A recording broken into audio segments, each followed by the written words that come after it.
Hey everyone, it's Foxx from modelmaking.guru here, back with part 8 of our build of the mega size RX-78-2 Gundam from Bandai. Right, where have we left off from the last episode? Well, I've actually gone ahead and done a little bit. I was hoping to get some more of the Destiny Gundam done this weekend, but the weather's been so bad I can't go outside and do any priming, so I cracked on with this puppy. I have done the initial construction of the top of the feet and the ankles. I've filled the seam lines, but I haven't primed them yet, so I don't know for sure if they need more filler. And by filler, I mean glue. But they've been filled with glue and sanded down, so they might be alright. I can still see a line, but that might just be the line of glue I can see, so I won't know until I prime these. As you can see, I've masked off the ankle assembly. That's the gunmetal and shiny part. This outside hasn't been painted. If you remember, I painted the inside just so there's something there, and I was leaving the outside till I've got all the filler and primer on there. Also got around to assembling the gun, which has now been done. All the seam down the middle has been glue filled and sanded. You can still see it. You might not be able to see it on camera. You can still see the line. I can here. But again, once I've primed it, I will know if I need to do any further filling. As you can see, I already assembled and primed the hand grip, and I've already primed the telescopic doodad thingy there. But that was just, I don't know why I bothered priming them, because I knew I'd have to do the gun anyway. So we've got those assembled.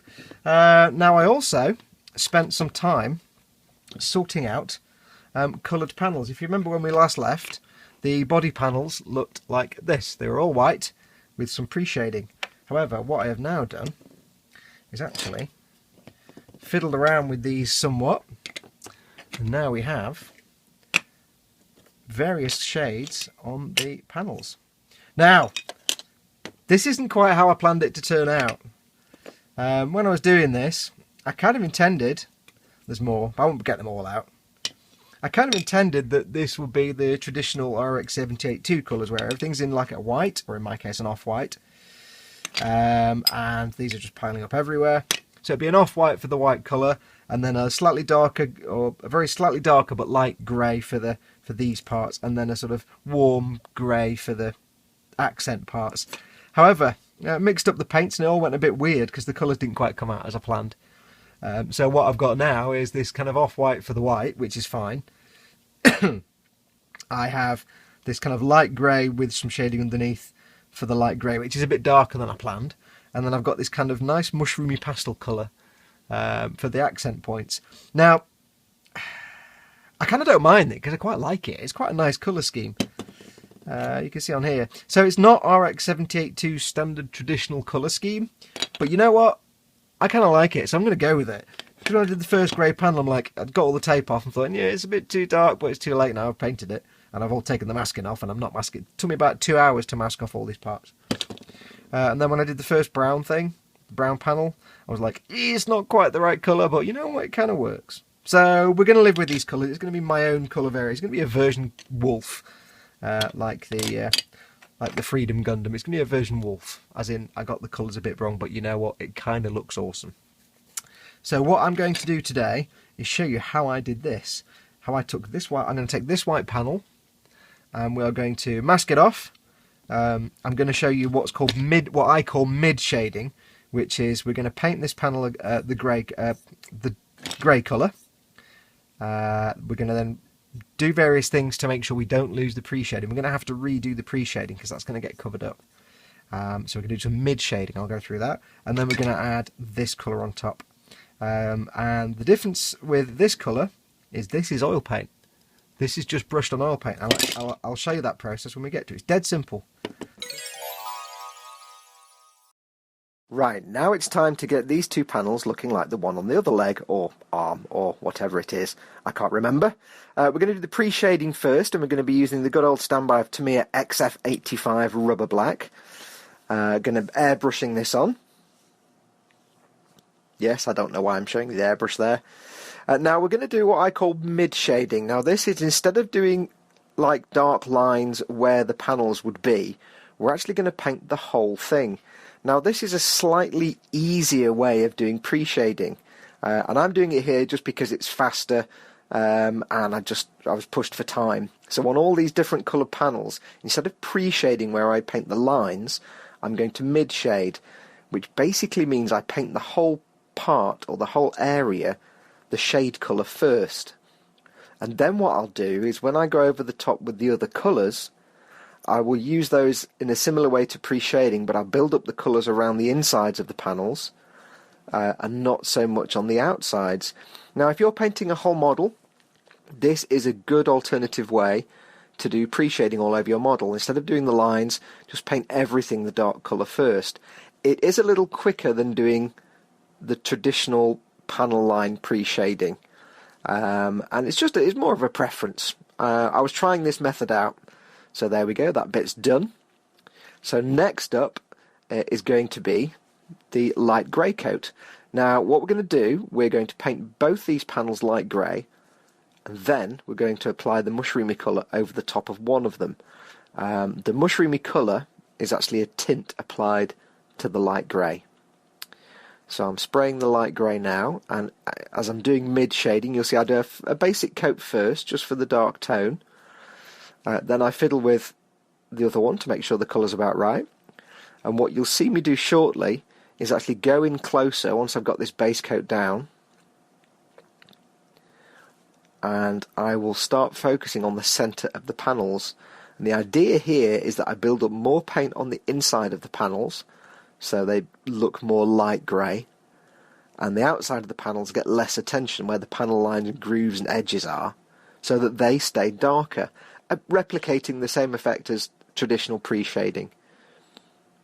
It's a different way of doing it. As I say, I was trying it out on this kit and I quite liked it, and it might be that the next kit I do, I may just use this method, because I'm not spending an hour and a half, 2 hours carefully pre-shading around all the panel lines. I'm just painting the whole kit, in this case tire rubber black, and then going over with the base colours and building up the pre-shading that way. So it's just a different way of doing it.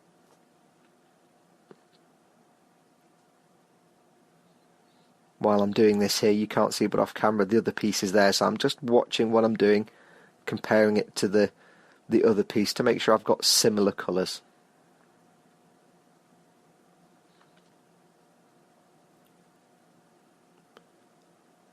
And again, don't worry that I'm painting both pieces light grey, because that's the next bit. So there you go, that's that colour done. It'll darken a little bit when it dries, so it will match. So now on to the oil paints. So now we have this piece painted with the grey colour, which will be fine for the middle panel. We need to replicate this bottom panel here, this mushroomy colour. It's going to take 2 oil paints, and it's going to be dead simple. So we're going to use for the first coat some Abteilung 502 Light Rust Brown. This is to give the brown colour. Then we're going to use some Payne's Grey, not Payne's Gras as it says on my tube. We're going to use both of these, and it's a really simple technique. It's just applying a tiny bit of paint and smushing it around. So what I'm going to do, I'm going to get a tiny bit of paint straight from the lid. You don't thin it, it's going to be used neat. I'm using a small brush, but we're going to take just the tiniest amount, and we're going to just dot some on here and there. Now this is similar to sort of the technique you'd use for discolouring a panel, sort of. Now what I'm doing there is adding a little bit of thinner to the brush because it's dry and it's not quite spreading as I want it to, so I've just moistened it a bit with some oil thinner and then dabbed off the brush on some tissue to get rid of most of it. So you can see it's spreading a bit now. So I've just added a little bit more thinner, and this is how it works. There we go, that's better. Now you might be looking at this and thinking, well, that's a bright red rust colour. How is that possibly going to come out like the mushroom colour? Hold it up to the camera, dear. Thank you.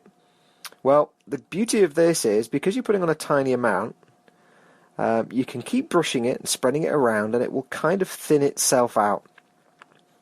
So you can see here, I'm just gently brushing it. Now you have to watch for brush marks as well. That's always a bit of a pain. So I'm going to vary the direction, and I'm very gently brushing it. I'm not pushing down on the brush, just gently teasing it around, trying to blend everything in a little bit, just to get a smooth colour. Now I'm not looking for a perfectly flat colour because the other panels are pre-shaded, so I don't mind if there's a light area and a dark area. That's absolutely fine.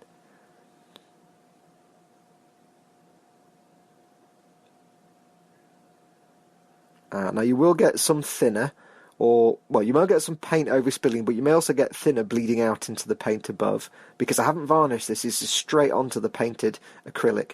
Don't worry. Right, so you can see there, it's not anything like it. So more work to do. Next we're going to use the Payne's Grey, and we're going to tone this down. Payne's Grey is a kind of blue, dark grey shade, so it's going to tone this down using exactly the same technique. Yeah, so with the thinners, if you do see the thinner starting to bleed up into the paint above, like you can see there, that dark grey patch, don't worry too much. It will fade. If it's just thinner, it will fade away. You can just rub it gently with a dry cotton bud just to kind of blend it a bit. And then dry it. Now there is one thing I did between these two coats. As I said, I didn't varnish the acrylic paint first. Normally you'd need to, but I'm not too fussed about it at the minute. It's just I want a rough tint. Between each coat, if I just painted the Payne's Grey onto the rust colour, it would all smear and blend. So what I did when I finished the brown and adding the Payne's Grey is something I say you should never do. I dried it with a hairdryer. Now normally you don't want to do that with oil paints because it will crack the surface and give a sort of dried out lake bed texture if it's on thick. Because this is a really light, thin, faint coat, it's not going to do any damage. So I just blasted it with a hairdryer for a few seconds just to dry it enough that I could then go and add the Payne's Grey on the top. And for this kind of very light coat, hairdryer drying is absolutely fine. It won't cause any problems. If you were putting thick paint on this panel, you wouldn't want to do that because that would just go horribly wrong. But for this sort of discoloration, it's absolutely fine.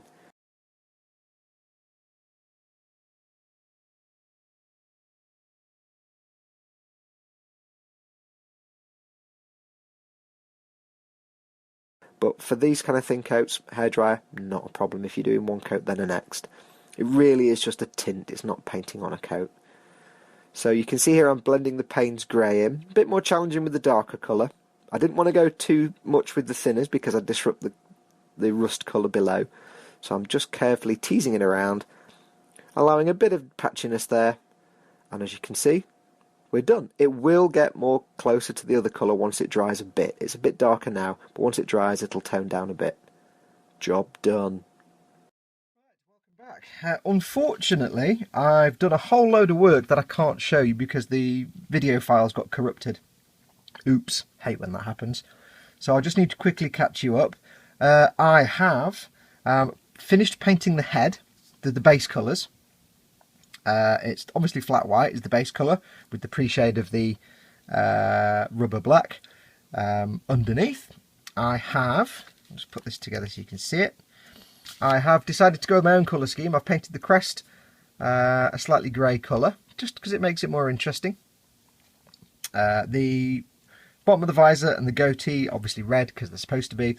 However, taking a cue from the heavy arms that I built and it looked wicked, I decided to paint the visor, the tip of the visor, because it's supposed to be white, but you know what, this is my own colour version, and I actually think the red visor looks quite cool. So these are all done with the Tamiya acrylics. The only difference is the visor is painted in oils. When I first decided to paint it, everything within the head was assembled, and I didn't realise I could take it apart. So instead of masking everything off and spending ages masking off the face and the eyes and everything else, I simply used MiG 502 coagulated blood oil paint. Same as I did with those panels, put a few dots on and blend it around so it fills the pattern, fills the shape.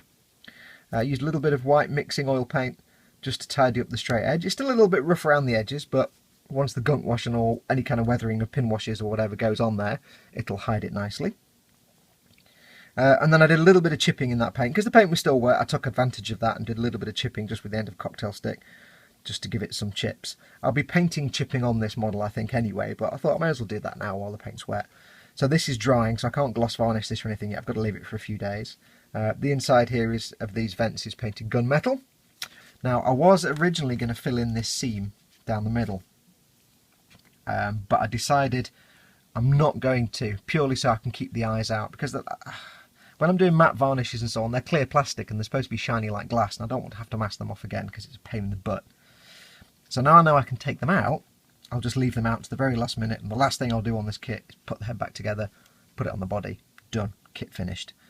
So I'm going to leave this seam line in, It's not too bad, and it does kind of look like a panel line anyway. So, I mean, this is obviously not pushed together. It's not quite that big.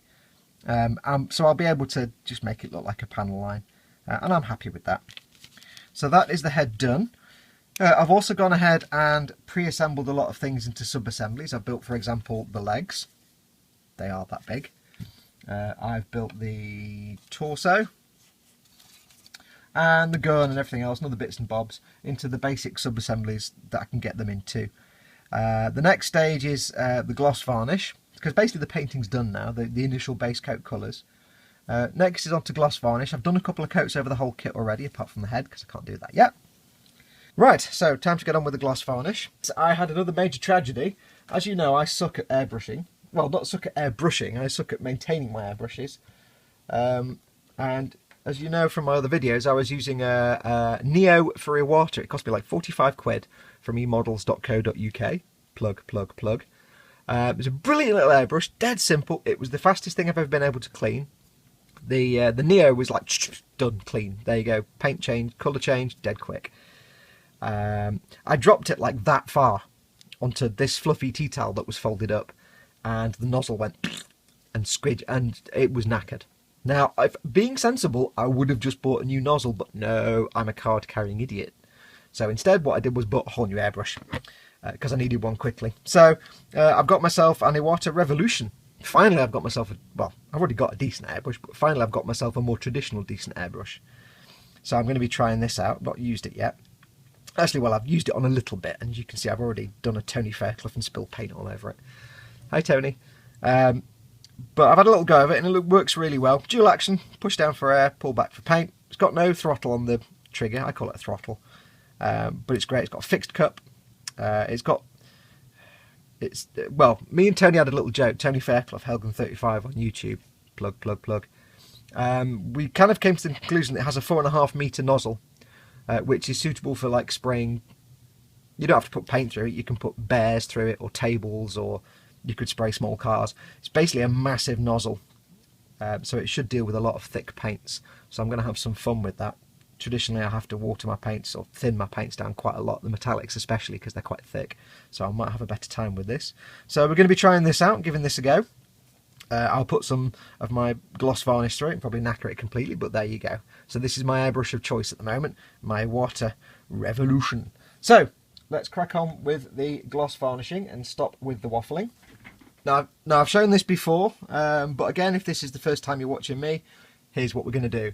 We're not going to use a model making gloss varnish because they're too expensive, and you get little tiny bottles. What we're going to be using is Pledge multi-surface wax. If you get hung up on the label, don't worry, there's a million different versions of this. There's old ones, there's new ones. Basically, if it's Pledge multi-surface wax on the bottle, it should be fine. It's also known as Clear in the US, and some other names. It may also be known as Future. Some of the older bottles are labelled as Future or Clear. Or in other countries like Germany and everywhere else, it's just got a billion different names. There is a brilliant website that explains what your local version of this is. I'll put the link here. Swanee's Models. They go through all the different versions, and it's updated quite regularly, so it has all the latest names. I can't remember any of the foreign ones at all, but it's basically Future, Clear, Pledge multi-surface wax. It's basically an acrylic varnish. You can spray it on neat, and it's a brilliant, fantastic gloss varnish for model making. So don't go out. I mean, you can, if you like using model making ones like Vallejo gloss varnishes or Alclad's gloss varnishes or Tamiya or anybody else's, that's fine. But this bottle, which is 750ml, cost me £7.50. You pay about £12 for a bottle this big of gloss varnish from a model making brand. You do the math. So we're going to be using this, and we're just going to gloss varnish this. Now the way you do this, it's already been gloss varnished a bit, but I'm going to do more. Always do a light mist coat first. That just gives the second coat something to grip onto, and then go in with another coat, a bit of a stronger coat. I'm not doing it now, but if you are doing this indoors, which is obviously you will be, please wear a mask. Compressor up. And as I said, we're going to do a light misty coat first, just a very light one. So, as with any airbrush, air first, and then pull back to get your paint or whatever you're spraying. Now I'm getting used to this airbrush, so it might not be quite the light coat I expected.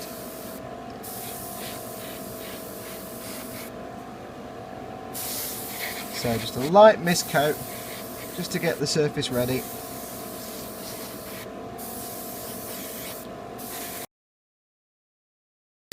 So now that coat's on there, just go air only, so push down on the trigger but don't pull back. Just give it a quick dry. Just flashes it off so it isn't all flowy. Dries it a little tiny bit.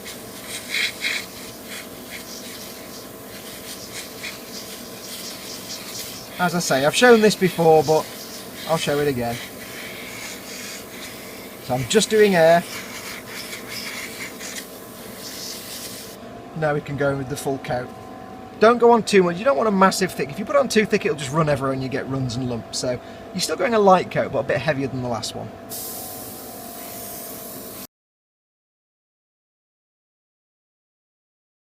So that's one coat.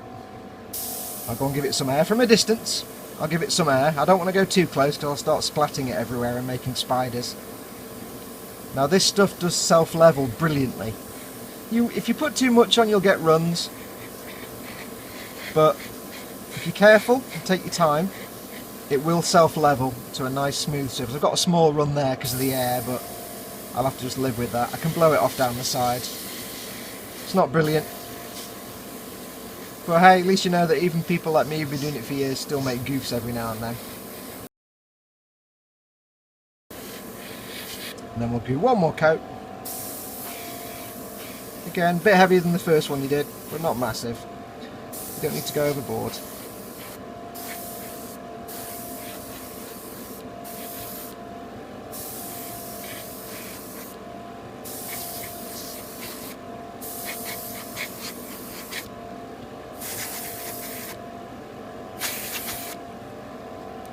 Oops.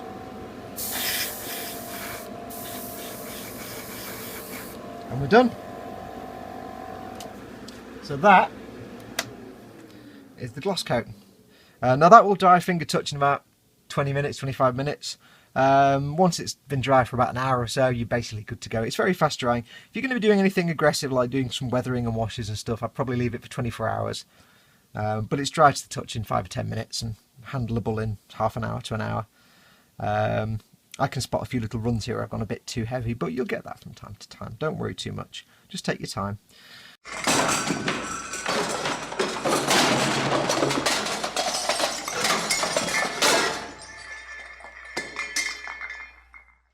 Okay, sorry about that. That last section just ended in the middle of a sentence. Again, more file corruption. Happy days.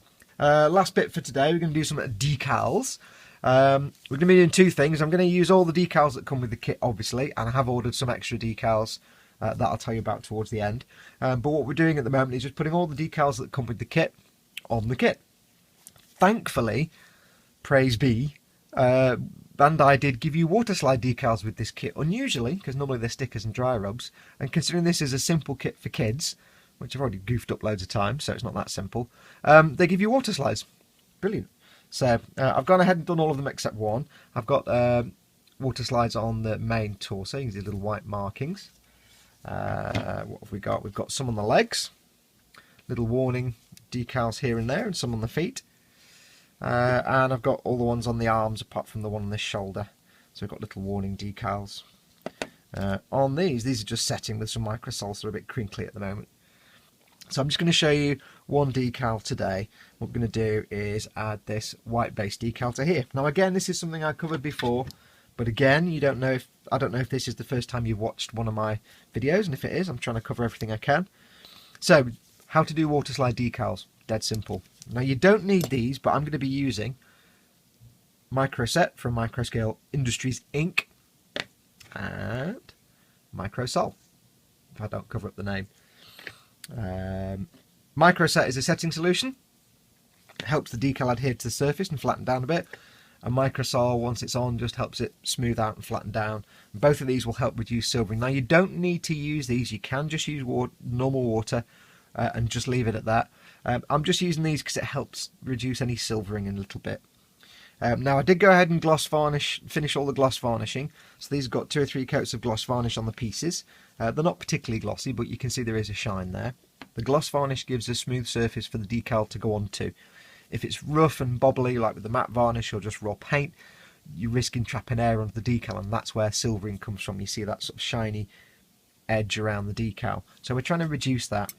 Now, when I showed you those on those pieces a second ago, there was still some silvering there, but once these are on, they'll be given another 1 or 2 coats of gloss varnish, and again, that should help reduce any obvious silvering. And once the whole thing's weathered, you won't see any of it.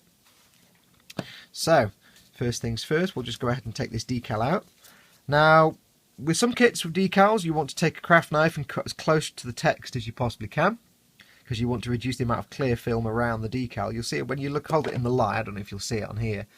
The clear carrier film around the decal is slightly bigger than the actual marking.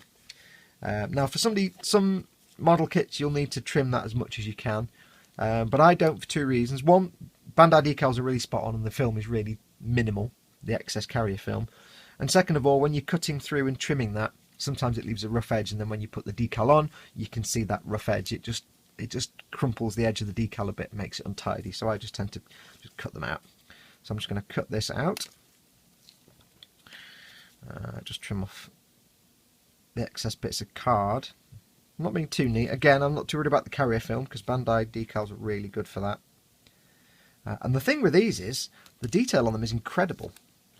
I took a couple of photos, and I'll post them now. A couple of photos of some of the little tiny warning symbols. There's this one. And there's this one, which goes on the side of the head. And as you can see, they're incredible. The text is great, and you can read it as well. It's great. You have to obviously wear like 13 pairs of glasses and have a big microscope, but you can still read them. So yes, the quality is fantastic. So, decal has been cut out. So we've got our decal. We have a little tray which will kill the white balance with just some warm water, just normal warm tap water. And I'm going to put the decal in there for a few seconds. Now, it depends on the decal how long this will take to come off from the backing paper, and how warm your water is. Anywhere from 5 seconds to half a minute, something like that. These are typically about 5 or 10 seconds. Something quite cool. I also have somewhere a cocking tail stick and some tissue which kills my white balance. We'll just see how this is doing. Very gently I'll use a brush actually. Very gently just see if I can move it on the carrier film. Not yet, it's still there. So I'm just seeing if I can move the decal independent from the backing paper. But not yet. Not yet. This water has actually gone a bit cold, so it might take a little longer. Now, if you've never done water slide decals before, don't panic. They're dead easy.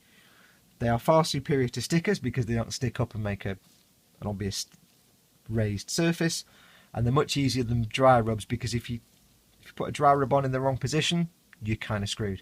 But with water slides, you can move them around and position them for quite a while. How are we doing? Is this thing moving yet? Do we have any movement? No, not yet. So just Murphy's Law, that when I come to film this, it's the one that takes forever to loosen off the backing film. Thanks, Obama. Right, there we go. So I'm not prodding it, I'm just gently touching it, and it is starting to move now. So what I'll do is I'll get some water here on the desk. This is just so I can put it in some water when I place it down. Take the decal out. And as you can see now, you can see it moving on the backing paper, which is what I need. So let's get this thing up. And the right way around would help. So I'm just going to take the decal very carefully. First thing I'm going to do is just touch it to some tissue paper, just to get the excess moisture off. And this is probably out of focus, so I do apologise. And very carefully dab it. I don't want the decal to obviously come off on the tissue, which does happen. So just touch it to that. It'll just get some of the excess moisture off. And now, we apply the decal. So I'm going to use my finger for this because it's big enough, but you can use a brush or a cocktail stick very gently. Put the decal down, slide the backing paper out from underneath. Don't pull the decal. Now this is where the beauty of water slides comes in. I need to line this up. So let's just gently touch it with a cocktail stick. I'm just touching the edge of the decal. I'm not dragging the decal around. Now it's a bit clingy, so I'm going to just put some water on there just to loosen it up. See, it'll move much easier now. I say I'm not actually touching the decal itself, I'm just putting the stick against the edge. And I want it to kind of be similar to this one in terms of where it is. So I want to drop that down a little bit. And you can work on this for ages, and even if you do it for a bit and then dry it and then you're not quite happy with it, you can then wet it again and move it again. So I'm just going to gently nudge this till it's straight. And I get really anal about this, getting things straight. So it takes me a while. Almost. I think we're there. How's that looking on camera? Kicking the arse. Right. So that is now straight. It's fairly well... Oh, no, not quite. See, I get really, really picky about things being straight.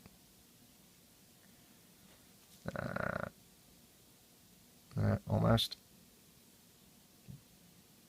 I'm trying to straighten it to this, sort of line up to that groove, that panel line there. So what I'll do now, which will invariably move it, is not putting any pressure on. I'm just touching the paper to the surface, just to soak up any extra water, and you can see it move the decal, no problem. Such are the things we have to go through. So I'm just going to slide it back in again. There should still be enough water just for me to move it around gently. And again, I'm not scraping it across the decal, I'm touching the edge of the decal film with the stick. So you can use a brush for this. You can even just move it with your finger if it's a big enough decal. Okay, so let's see, that looks... yeah, it's about lined up. Bearing in mind these will be that far apart on the model. So, that's all lined up nicely, so the next thing I need is a cotton bud and a check of my focus. Now what I'm going to do is I'm going to roll by just turning the cotton bud round. I'm going to roll. I'm not going to drag it. I'm going to be pushing it down and rolling it because I want to squeeze all the water out from underneath. I'm going to try not to move it. So let's just put it on gently and just gently roll it over the decal. And if all goes well, this should push out any excess water from underneath. Now remember, I'm not dragging this across, I'm turning the cotton bud round and rolling it with my finger. I'm going to go from the middle outwards just to get the water to come out, because if you get water underneath the decal, this is where you get decals that either have bubbles and crinkles, or eventually the water will evaporate, disappear, and you'll be left with an area where the decal isn't quite in contact with the surface. That's where you get the little silver parts, because the air underneath gets trapped, and where it's not pressed right against the model, it'll be a bit more reflective and look like a silver bit of shininess. Right, so that is now on. So I shall show you. Through the magic of trying to get my phone to focus.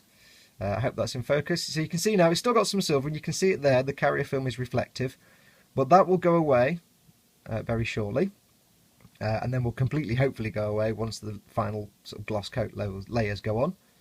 So that's on, it's been squashed down, it's flat, little bubble there. You may see little bubbles and little bits just where there's say something on the surface, or you've got a little bit of air trapped.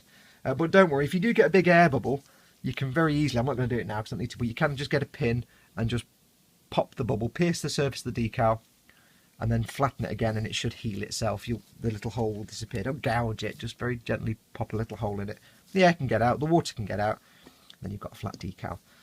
So I need to leave that for a few minutes just to settle down, and then we'll go with the microsol and microset. So let me give that a few minutes to do its thing, and we'll put some on in a second. Back in a moment. Right, okay, so this had a few minutes to dry.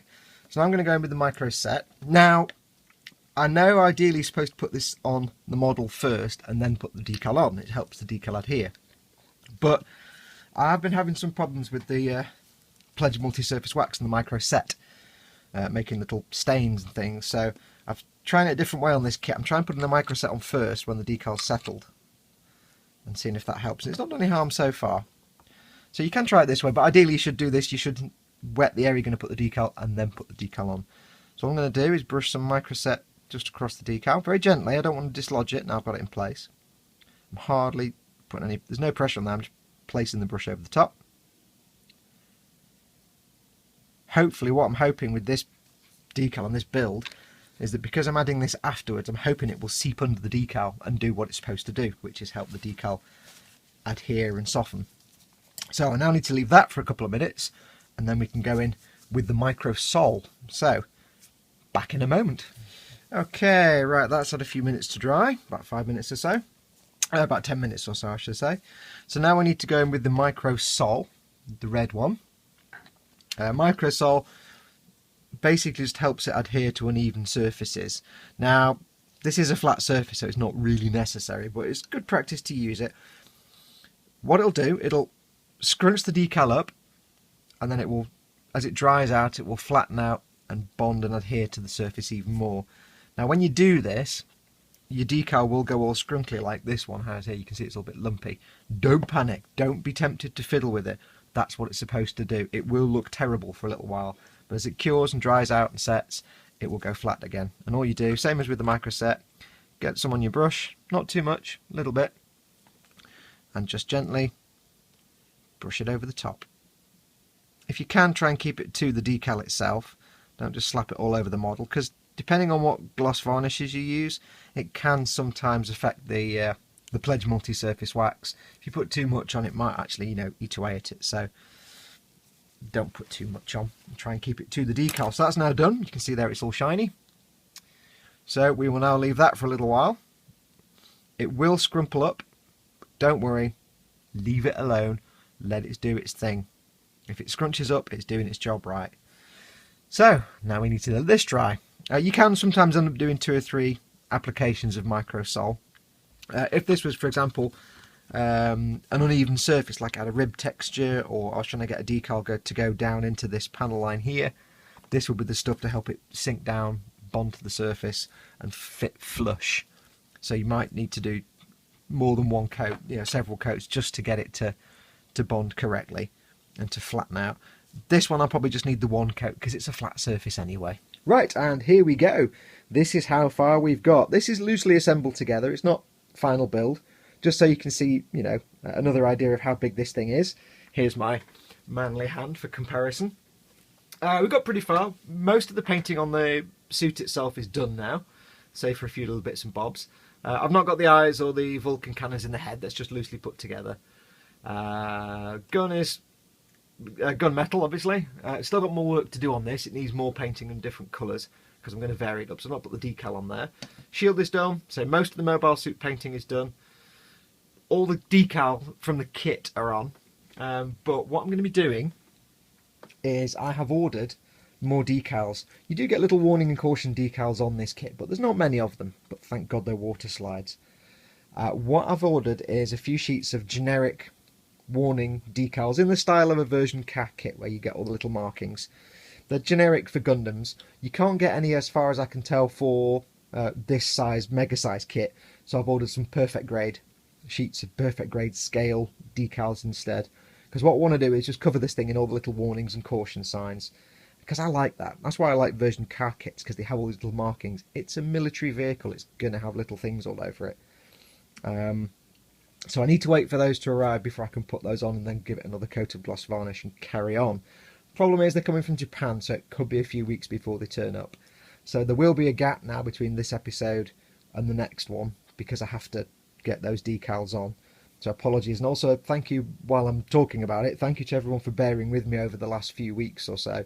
I know I've not put much up in the last 3-4 weeks. I've just been super busy with work and I haven't had time to get on with any builds. But I'm picking up time here and there as I can, and also it's Christmas coming up, so I'll hopefully have some time then. Once I get those decals, get those put on, put some gloss varnish on it again to seal those in and get rid of any silvering. Then we're on to weathering, and what I'm hoping with the weathering stage is to do something a little bit different.